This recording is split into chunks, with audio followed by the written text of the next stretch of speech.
a man with a mustache like that obviously has a story.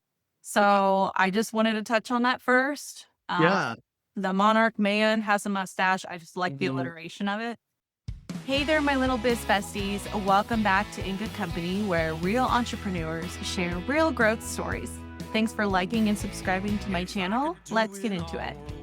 So, Austin Collins, Monarch Restoration. That's me. Is that the whole name? Yeah, Monarch is the name of our company, and then, like, our little tagline is "Restoration Evolved." Okay. So, is this a franchise? No, we are a small little family-owned baby. Okay. That's crazy. So, when I hear restoration, I always think someone's basement flooded. Mhm. And that's all for anybody else that might be thinking that. What else does Monarch do? Well, I'm so glad you asked, Ashley. Thank you. Uh, yeah, so definitely flooded basements is something that we do every Oh, day. In the United States, over 14,000 water losses happen every single day. That's a lot. That's a lot of yeah. water losses. So that's anything from like a busted pipe, a leaky toilet that's been maybe leaking and finally discovered. That could be something small like a roof issue, something overhead maybe. But aside from leaky pipes, we also help people that have issues with like fires in their home, smoke damage. Mold is something that we help people with. Yeah. So, I mean, just those 3 little categories are things that really keep us busy a lot, Mm. and we've actually had to hire and bring on, in our first we're about 18 months old, and we've gone from 1 employee to, 7 W-2 employees, and then we've got about 20 or 25, subcontractor crews running all the time. So, Oh my God. it's like we're on a rocket ship, Ashley, it's crazy, Yeah. and we're, like, white knuckling this thing and building it as we Yeah. fly. That is wild. Okay. So you say baby company, but that's a lot going on. Chronologically, we're babies, yes. Okay. So you're doing a lot more than flooded basements, but Mhm. apparently if that was all you do, that you'd be plenty busy because there's so many flooded basements, especially where we live, Yeah. currently. So did you start Monarch or what's the startup story?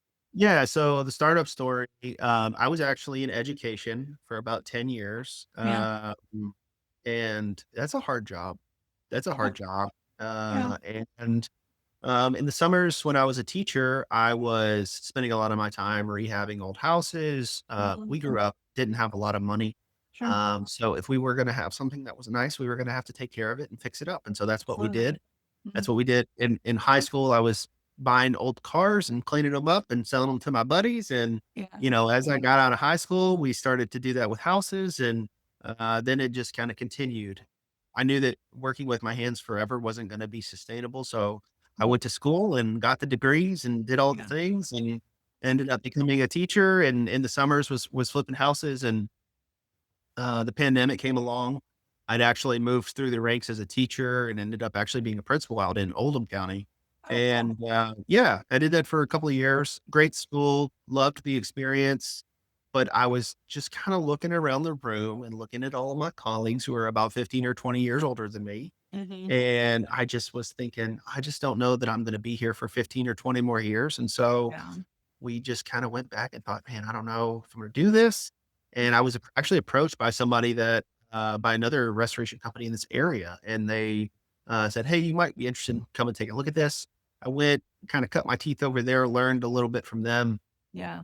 And then our family actually, I guess we had some sort of like midlife crisis, quarter life crisis or something. But we Uh-huh. went, we moved our whole family out there, 2 Yeah. kids, 2 dogs, wife, Why the whole not? thing. Right. Why not? Honestly, we were just thinking, if we don't ever get out of here, we're never gonna get out of here, and we both grew up in Yep. this area, and we just live for excitement, I guess, and stress. Yeah. So anyways, we moved to Denver. I go work for this really big, restoration outfit out there and kinda work on the large loss type of things. These are Okay. things like, hey, a 20, unit, apartment caught on fire, or, Mhm. hey, we Yeah. flooded an entire business building, things like that. So, Yeah. I was out there for a year and, met a ton of great colleagues and actually Yeah. have developed really long-term relationships there as well that I really value. And then we decided that we were going to add another team member to our team. So we wanted to have another baby, and my wife's father's not in great physical shape, and so we wanted to make sure that we were there for him in our final days together. So we all kind of just like put our heads together, my wife and her two sisters, Mhm. and we all decided let's start this restoration business. We think it could work. And so we were talking about it in July about 2 years ago. We kind of set the course and just we decided to open it up. And so we did. And we came back, and I actually had driven across country all day, and we were starting our move back. And one of my best friends called me and he goes, "Hey man, I've got a flooded basement. I know you were talking about opening a business." And before we even had our insurances, before we even had any of our Sure. stuff, we got our first job. So Oh, I just finishing a 16-hour drive across country. I get here in Kentucky. yeah.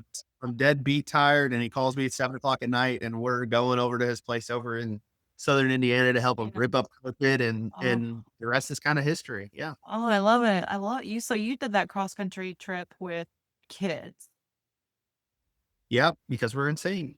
I I honestly love that for you. That sounds like a small nightmare, but at least you were coming home to some work, and that's awesome. Yeah. And so Yeah. your wife and her sisters all Hmm. work with you. Well, Yeah. I So should say you work with them because yeah, that's right. on the show. So we're all co-owners together. So I'm just one piece of the Cool. my wife's oldest sister, her name is Kansas. She's like our lead Yeah. project manager, and she just started day one with me. We were up in the attics and sucking out the Yeah. insulation together, and it's 30 degrees, and we're just looking at each other in the truck, eating our, What are we doing? drive through. Like, is this really what we're doing here? Yeah. And Yeah. and it is, and that's where we I are. love So it. yeah, I love so that. yeah, so it started like that and has just kept continuing to grow. And then the other sister, her name is Cheyenne, and she is like all things administrative back of the house. Okay. Like that's her jam, and Yeah. that is my personal worst nightmare. So Sure. you go where your strengths are, right? So Yeah. that's definitely her strong suit. And then now we've added some of our contents processing. So like if your Yeah. house were to flood or catch on fire, Yeah. there's a protocol that you have to do to move everything out and clean Yeah. everything up, and we go through every little piece, and that's my wife's specialty. So Oh. yeah, yeah, Okay, I love this so yeah. much. You are a very hard guy to get a hold of. I'm Uh, sorry. Everybody says that. I promise I'm not ignoring people. It but just I believe if it's a business, if I had a flooded basement, it would be a different story. But you are always busy. But I can see that you just go all in. You're obviously not afraid to literally get your hands dirty, but take several leaps of faith. Um, Working with multiple family members. Everyone tells you not to hire your family or go in business with your family, and you were like, I think I know better because we're big deals here. yeah. Um, so what's that like with the day to day working with, basically all women? Yeah, so, well, number 1, I grew up in a house full of women, and then early Okay. in my career working with in early I was working in an elementary setting, so Sure. mostly female Um, teachers there too, so, like, yep. honestly, working with women is kinda like it's what I'm used to. It's just another day Um, for you. yeah, I would say that they probably have more issues with me than I have with them, but to be 100%. That totally honest.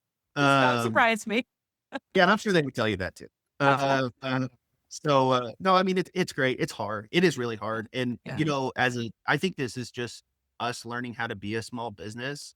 Yeah. What I've noticed because we've had some major weather events here in the last 6 months. And what Oh my I've god. noticed Yeah. is that being busy and having a huge influx of projects, work, whatever you're doing, it magnifies all of your strengths Mm, and it magnifies all of your weaknesses, for sure. right? So, we have some strengths on our team, and we have some weaknesses, and so it's definitely revealed to us some areas that we need to clean up, Yeah. some ways that we need to navigate some things, Mm. and it's also given us all a good reason to go to therapy on a regular basis, so it's been good, it's been good. You're helping other people in that. I love that. It all comes back around. Yeah, It sounds like you are a Louisville native. Is that right? Did you grow that's up true. around here? Well, I'm actually from Spencer County, so just Oh, okay. outside. just Yeah. outside of Louisville. Mhm. Uh, well beyond this, but I do want to say congratulations to our Spencer County boys baseball team. Woo woo. I'm proud. They just won their first regional title last night, which is first ever in school history. A guy that I played baseball with is the head coach there. So, Coach Oh, Gill, really proud of you. So happy to oh, see what you guys have done at the program. that's big stuff. I love Yeah, that. I it's love that really you big stuff. shout out. That's so Yeah, cute. Yeah, and I'm it's proud of those guys. cool. That's a big deal to those boys because that not only are they making history, but I mean, the feeling of we did something no one else did. Yeah, the whole They'll keep community is that. behind them. It's been great. Yeah, they're gonna wear if they get rings, they're gonna wear it around their neck for like the next 5 years until they get Oh, to yeah, college and they're like, oh, maybe this isn't cool anymore. we'll I see. I love that. Hey there, my little biz besties. It's Ashley Chamberlain, host of In Good Company and CEO of Chamberlain and Good Company, the virtual accounting firm that actually speaks human. If you're a business owner and you've ever found yourself staring at QuickBooks like it's a literal foreign language, wondering if your miscellaneous category is secretly plotting against you, this is for you. We just launched something new, a private Facebook group called Mind Your Business and Your Books. It's for business owners who want real answers, real support, maybe a little less panic when it comes to your books. We're talking QuickBooks help, tax tips, mindset shifts, because yes, money is mental, and a community that actually gets it. How rare, right? It's $30 for your first month because we believe in starting strong without breaking the bank. That's not what we're trying to do here. After that, the price goes up. We'll go live twice a month. We'll answer your questions that are submitted by you ahead of time. Search Mind Your Business and Your Books on Facebook, or just check the link in the show notes. Join us. Your spreadsheets and your sanity will thank you. Yeah. So, Global Native, so you have, when you started, you Mhm. weren't starting with just this huge, I'm going to say Rolodex. You know what a Rolodex is? Okay. Yeah. I mean, I don't know. You look young, but you're hard to get a hold of. So you have like an old spirit. Well, like, I don't know. Yeah, and I like to pick up the phone and talk to people, so I am really an old You spirit, yeah. an old spirit, yes. But you didn't start with this huge Rolodex of um, clients, but you didn't start with 0. So Mhm. do you feel like when you started, because you came back to, I'm gonna say your stomping grounds, do you feel like that was an advantage when you were trying to make sure you had consistent work? Yeah, so, that's a great question. So, actually, when I was with the previous company that I was here with locally, there was actually a non-compete in order when I left, Oh, and, we took a lot of risk by going into business before that non-compete expired. But I reached out to that person, and I just was like, "Hey, listen, I'm gonna go into business in this market. yeah, And I wanna let you know right now so that you don't have to find out down the road. yeah. I'm not gonna be going after any of your clients." So I really did honor that, and we stuck to that. So, we did start at 0. So what we did is we tried to figure out ways to add value to people right away. So a big part of our mentality when we're doing anything, working with a client, trying to earn the business from a new referral source, anything like that is just servant-based marketing. And so it's not a new concept, but it's just something that we really focus on. So like, for instance, one of our best clients, and this is a story that I tell to everybody that comes in new to our team. It's like, I walked in there, I was doing the routine, the cookie Yeah. drop thing. Hey, we'd love to earn your chance, blah, blah, blah. And was getting zero traction. They were like, all right, yeah, just leave your cards, whatever. I walked around the outside of the Yeah. building and, I saw some, like, old debris and stuff that I was like, "This is definitely going in the dumpster," and I know it's a pain in the butt because it was, like, it had rained the night before, and there was, like, a carpet, and it was wet, and if you know anything about removing wet carpet, you know that it weighs about 10,000 pounds. Right, yes.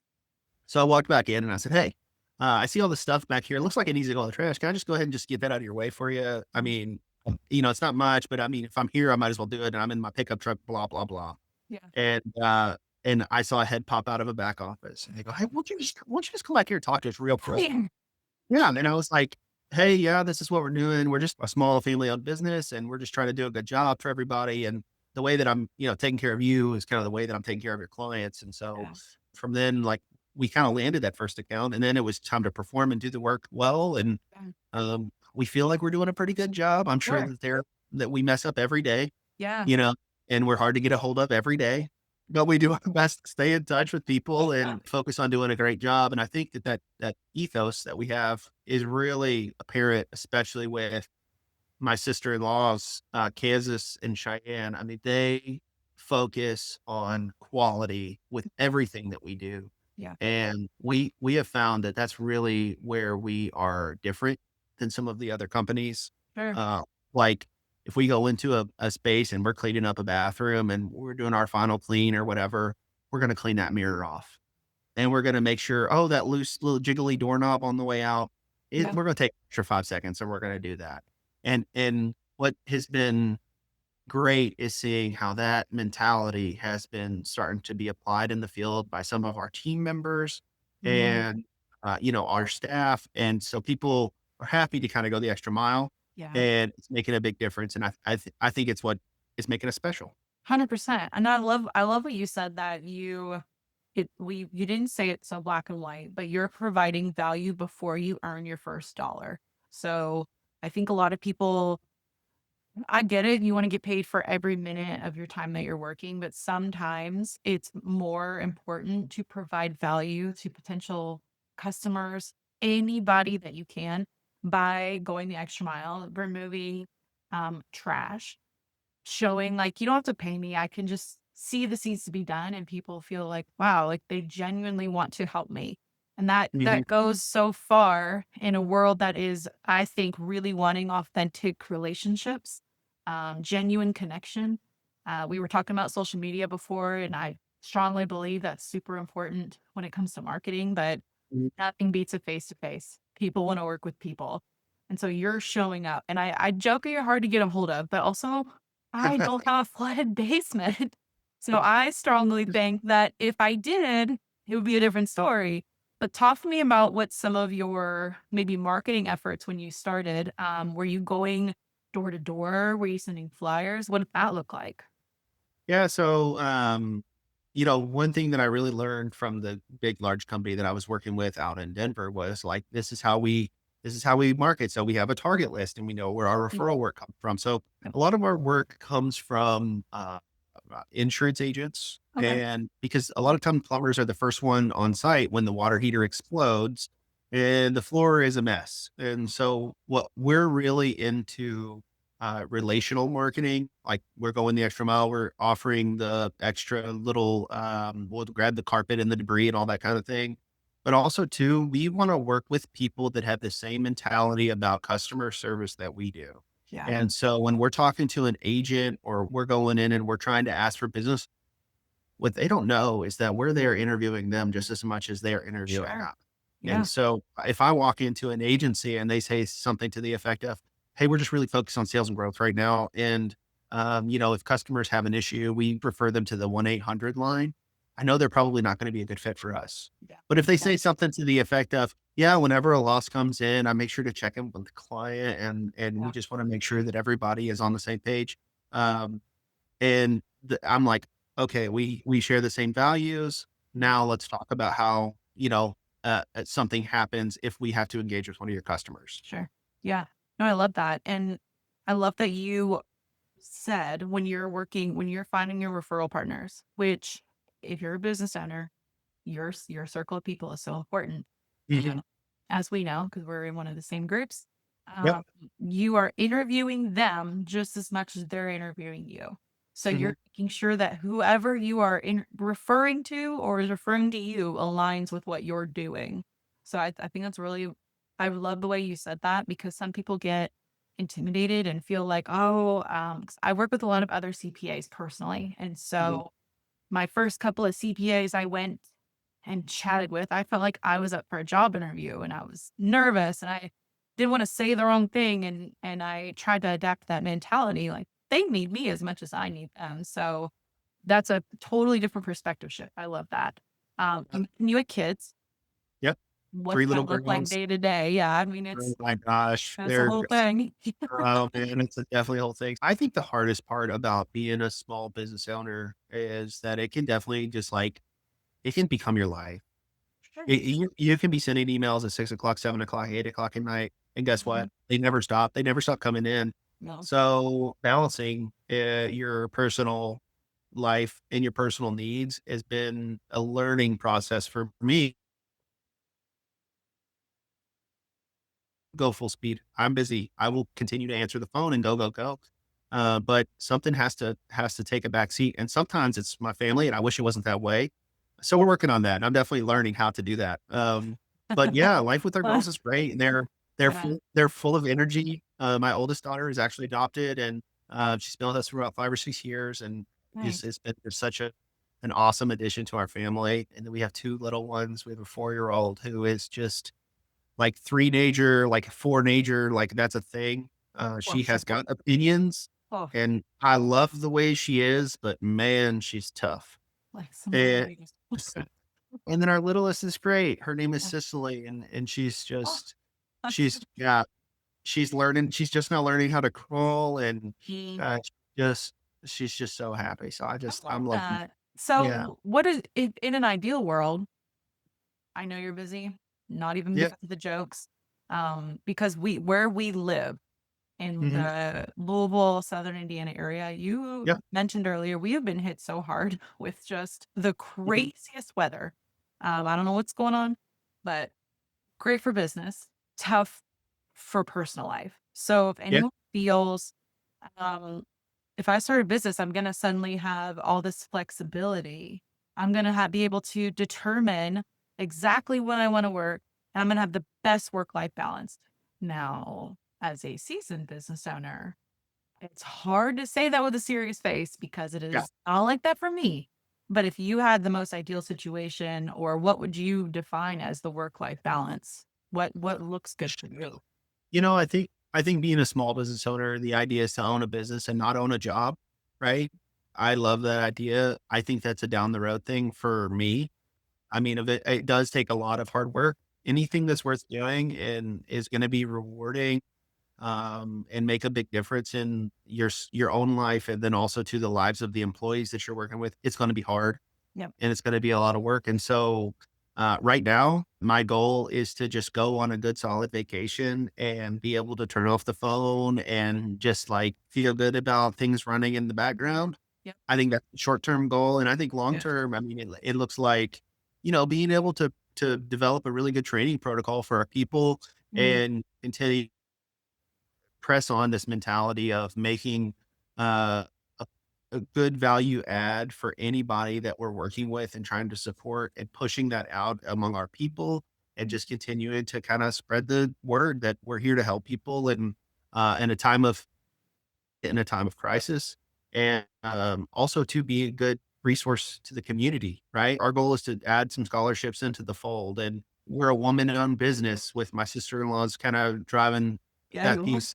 What we wanna do is, like, we wanna offer some scholarships and host some events and things like that to try to, help welcome people into, and underrepresented populations into the trades. 'Cause Love it. we know that the trades are gonna be something that are gonna be necessary. Everybody's got pipes in their house. Yeah. Everybody's got a toilet. Everybody's got a whatever, so, Yeah. it's necessary, and so long term, that's kind of the legacy that we wanna leave behind. I love that. Love that because trades are they took a dip, right? I Mhm. think a lot of people were told you had to go to college, you have to get a degree, and there was this decline in the trades. But I feel like now we're gonna see that go the opposite way. So I love that you're representing from the ground. That's so special. So you mentioned that referral wise, we've got insurance agents. You Mhm. want to meet those insurance agents, plumbers. Yep. Plumbers. Are there any other really good, referral partners that you found you work best with? Yeah, so, because of our size right now, what we're trying to do is not get too over our skis with Mm, landing huge accounts. So, like, long term, I would love to know every property manager that has a 100-unit complex in the city. I would love to sure. know every university. I would love to know any senior living facility and get in touch with those folks. Because I know that we do offer a really high quality product. However, understanding where your team is strong, and qualifying those referral partners is important for us, so that we don't sell a job that we can't perform well. Sure. Because I think that the worst thing that we could do is land a big job and perform it poorly. I think that that will set us back so far for our reputation. I would rather kind of be hitting singles and doubles Okay. consistently, and Yeah. then, add another referral source and Yeah. get to know people and just continue to develop those relationships and develop our team and Oh, just yeah. grow. Like we've grown like this. Yeah. Yeah, but we've grown. It's been like a rocket. Like we've Yeah. 6x our goal Yeah. for our year, and we've already met our annual goal this year That's for the whole. amazing. So, like, it is great, but again, That it also. magnifies your Yeah. strengths, magnifies your weaknesses. So, Yeah. I'd love to meet those plumbers. I'd love to meet those folks that are in charge of multifamily, Yeah. living and things like that. But again, it's a fine balance of what can you do well, who can you Yeah. serve well, and just kinda taking it baby steps. Yeah. No, I completely agree. You shouldn't have signed up for such a good BNI, I Austin. know, right? I mean, come on, man. You knew we were gonna make you some money, and keep you crazy. Um, so That's right. as we wrap up, because again, you're a busy guy and you gotta keep your head on. I want to say from a distance, I think that what you guys are doing is just so special. It's so needed. I love that you're lifting up the trades right now. I love that you work with your family. If you could leave with kind of one tip or trick or one just thought for anyone that's thinking of starting a business or anyone that in the future, um, we'll say 6 months or more future, looking for a referral partner that does exactly what you do, what would you want to leave us with? My thought process is for myself, and for anybody that's has the entrepreneurial spirit, you wanna sprint and you Yeah. wanna go as fast as you possibly can, and I think that is important, and there is a time for that.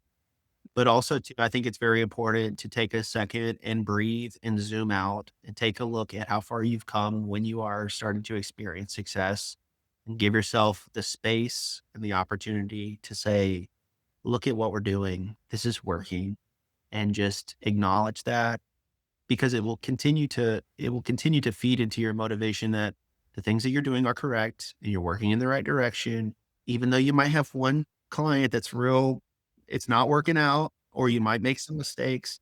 If you kind of zoom out a little bit and you're looking at it maybe 10 projects at a time, if you're doing good 9 out of 10 times, that's pretty darn good. You got to give yourself some breaks because as a business owner, you want to own everything and you want everything to go perfect. And it's just not. For sure. It's just not Not it's gonna just not gonna happen. happen. Do your best and never stop Yeah. learning. Don't get stuck on any way. This is the way we've Yeah. always done it. Man, things are changing, and if you're not evolving, you're not gonna make it. Yeah. No, that wasn't a one-liner, Austin, but that was dang good. I would personally recommend you to, not only because it's kind of my job being in the same group, but just Yeah, having a conversation with you. I really encourage people to reach out, yeah, pick your brain. It's more than flooded basements. Unless you live in Louisville or Southern Indiana, it might just be a flooded basement. right. So I can proudly and truthfully say, Monarch is a company you want to work with, whether it's by referral or you need someone to help with those pipes in your Yeah. house. Uh, Yeah. we'll If take there it. is I do wanna leave you with this, if there is anybody, sometimes Yeah. sometimes the biggest difference that we can make is to not be engaged with something and to let people know and kinda walk them through those steps too. So, Yeah. uh, yeah, I think it's important for us to keep that in mind as small business owners, that sometimes helping people means giving them the knowledge and the Yeah. things that they need to support themselves and not always make a buck. Yeah. Yeah. Educate. I love that. Yeah. Sometimes Mhm. people will need the education now and then they'll remember that when they are at a point they want you to actually do it and they don't care about the education part. They just want you to take over. So I think that, Being an educator is a lifelong calling, that's for sure, and it's yeah, it still is. still there with me. And you're the OG at that. So thank you Yeah. so much for coming on. If I could do it all over again, there'd be no wish I would, should have been. Spend more time with my family and friends. If I could do it all over again, I'd wake up early.